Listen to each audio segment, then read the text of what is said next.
É um motivo de alegria grandíssima podermos chegar até você com mais um encontro com a palavra e dizer bem-vindo, bem-vindos.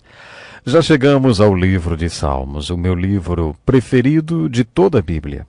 Em nosso último estudo analisamos o Salmo 23. O Senhor é meu pastor, nada me faltará.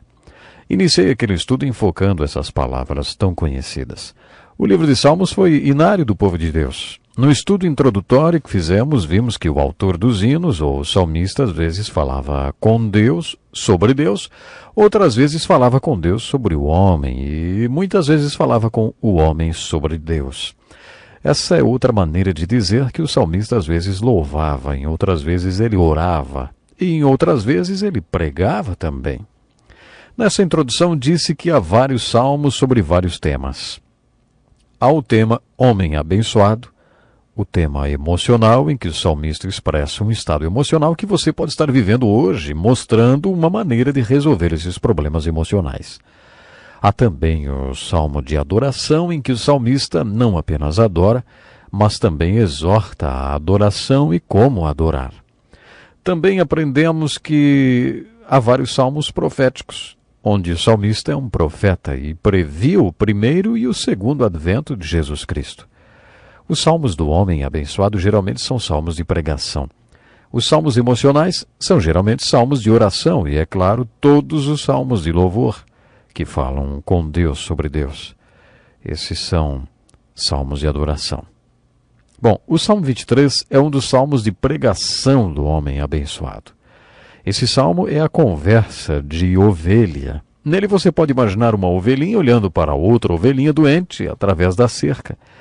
Nesse salmo, o salmista fala para essas pobres ovelhas perdidas sobre o pastor que cuida delas.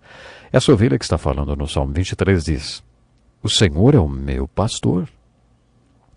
Com essa primeira declaração, Davi está dizendo que Deus é pessoal e que ele tem um relacionamento íntimo com Deus. É assim que o Velho Testamento diz que Deus é pessoal. O Senhor é meu pastor. No Novo Testamento lemos que Deus é pessoal quando Jesus diz Pai Nosso. O Novo Testamento também diz que uma das provas de que somos cheios do Espírito Santo acontece quando clamamos Abba, Pai. Na língua original da Bíblia, a palavra Abba, usada aqui, quer dizer paizinho. Podemos ter um relacionamento tão íntimo com Deus que podemos chamá-lo de Pai Nosso. Essas metáforas de pastor e pai nos mostram que Deus é pessoal e deseja ter um relacionamento pessoal conosco. A declaração, o Senhor é o meu pastor, é a chave do Salmo 23. A maneira como enfatizamos as palavras quando fazemos uma declaração tem muita importância no significado da frase. Se você disser, o Senhor é o meu pastor, você pode dar diferentes significados de acordo com a ênfase dada a cada palavra da frase. Por exemplo, se você diz, o Senhor é meu pastor, escancara-se uma visão cheia de verdade e significado. Quando você diz, e me conduz a águas tranquilas, não quer dizer apenas paz e tranquilidade. Uma ovelha não pode beber água se a água não for tranquila, porque ela pode entrar pelo seu nariz. Por isso a água tem que ser calma, tem que ser tranquila. Portanto, o fato do pastor conduzir a ovelha a águas tranquilas significa que o Senhor leva a lugares que são perfeitos para nós. Você já passou por alguma experiência na qual Deus fez você repousar por causa de uma doença que aparentava ser uma calamidade, e depois você descobriu que Ele o fez deitar em pastos verdes exatamente para que pudesse conduzi-lo a águas tranquilas, como você precisava? Conheço um querido pastor, é o nosso pastor Dick Woodward, que tinha deixado uma igreja grande por causa de uma doença. Ele achou que aquilo fosse uma calamidade. Ele queria analisar alguns telefonemas que estava recebendo de algumas boas igrejas, mas primeiro ele tinha que saber a causa daquela doença. Entre todos os exames que foram feitos, aquele pastor passou por um mielograma, que lhe causou uma forte dor de cabeça que durou 2 meses e meio. Ele não conseguia levantar a cabeça do travesseiro. Quando ele levantava a cabeça, parecia que ia ter uma hemorragia cerebral e aí tinha que voltar para a cama. Durante esses 2 meses e meio, ele não pôde concorrer aos convites daquelas igrejas, mesmo querendo muito.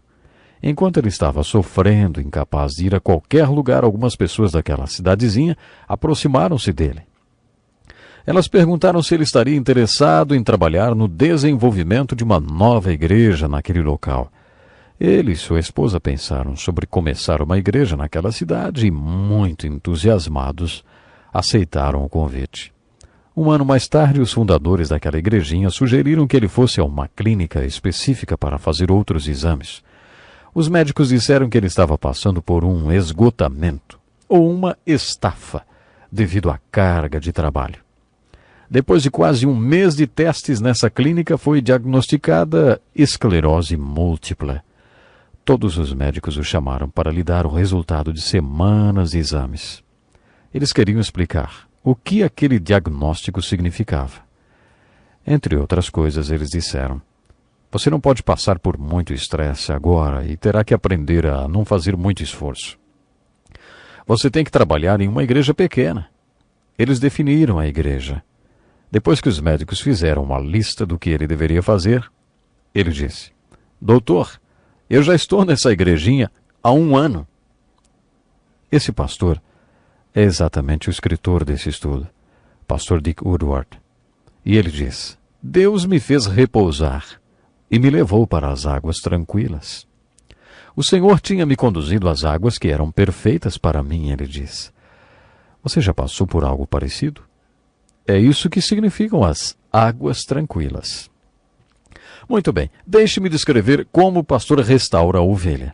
As ovelhas são impotentes. Sem o pastor, elas ficam completamente impotentes e desamparadas. Às vezes, elas ficam tombadas. Quando uma ovelha está parindo, ela deita-se de costas e, às vezes, o centro de gravidade se altera.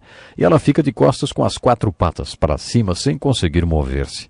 Ela fica lá, naquela posição, literalmente berrando, bé, bé.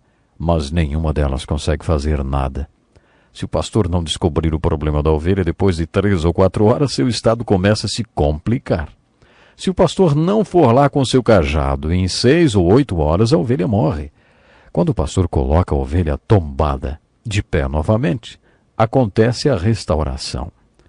Você já se sentiu tombado alguma vez?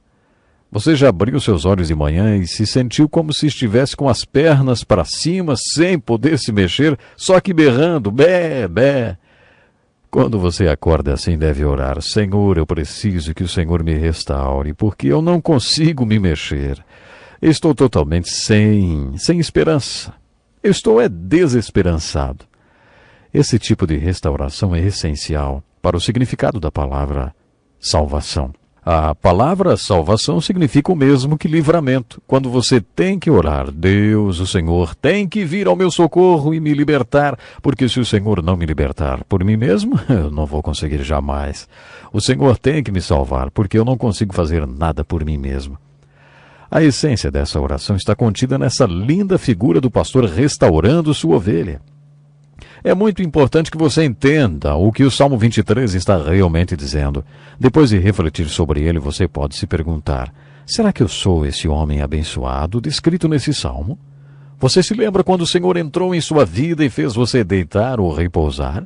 Você se lembra quando o Senhor se tornou seu pastor e você reconheceu o fato de que você era uma ovelha dele? Houve ocasiões em que você teve que ser restaurado? Você pode fazer do Salmo 23 um modo de adoração? Uma vez ouvi o seguinte conselho: memorize o Salmo 23 e recite-o pelo menos 3 vezes por dia durante 1 mês. Isso vai mudar a sua vida. Há 3 textos bíblicos que significam muito para mim. Um deles é o Salmo 23. Outro é a oração do Senhor, o Pai Nosso, e o último capítulo de Filipenses. Essas 3 passagens da Bíblia guiam a minha vida. Eu já os decorei e à noite, quando não consigo dormir, ao invés de contar carneirinhos, eu fico como uma ovelha e adoro com o Salmo 23. E como ele é o meu pastor, eu o adoro declarando esse salmo: Pai, obrigado por ser o meu pastor. Obrigado pelo dia que o Senhor me fez repousar. Obrigado pelas pastagens serem verdes quando eu me deito. Obrigado porque o Senhor me conduz a águas tranquilas, a lugares que são perfeitos para mim. Obrigado porque o Senhor restaura minha alma, me mostrando os caminhos de justiça para que eu caminhe. Obrigado porque o Senhor me consola com a sua vara, com sua capacidade de me proteger, e o seu cajado, sua capacidade de me conduzir e prover para mim. Obrigado pela confiança que eu tenho no meio dos problemas e que o Senhor prepara uma mesa perante mim e me dá a provisão que preciso. Obrigado pelo otimismo que isso me traz, não apenas para hoje, mas também para amanhã e para todos os dias da minha vida, inclusive para sempre na eternidade. Obrigado por colocar no meu coração a convicção de, porque o Senhor é o meu pastor, todos os dias da minha vida serão cheios de bondade. Você já adorou com o Salmo 23, só agradecendo ao Senhor por todas as lindas bênçãos descritas nessa linda metáfora de uma conversa de carneiro? Bom, um relógio implacável me diz que o tempo para esse estudo já acabou. Junte-se a nós no nosso próximo encontro, quando vamos discutir o Salmo 1, que definitivamente é do homem abençoado e serve como modelo seguido por todos os outros salmos do homem abençoado. Despeço-me deixando uma aplicação prática. Leia sua Bíblia e memorize o Salmo 23 e o repita cada dia como oração. Esse texto tão importante. Depois, repita essa frase não apenas com a sua mente, mas com o seu coração. O Senhor é o meu pastor, e nada me faltará. Sabe, se você depositar a sua confiança totalmente em Deus, tenha certeza absoluta, Ele será o seu pastor. E Ele tem prazer em ser o nosso pastor. Basta que venhamos declarar esse desejo do mais profundo de nosso coração. Então, definitivamente, abra seu coração e decida-se a ser de verdade uma ovelha, servindo ao Senhor de todo o coração. Até o nosso próximo encontro. Este é um estudo escrito pelo Dr. Dick Woodward, na voz do pastor Edson Bruno.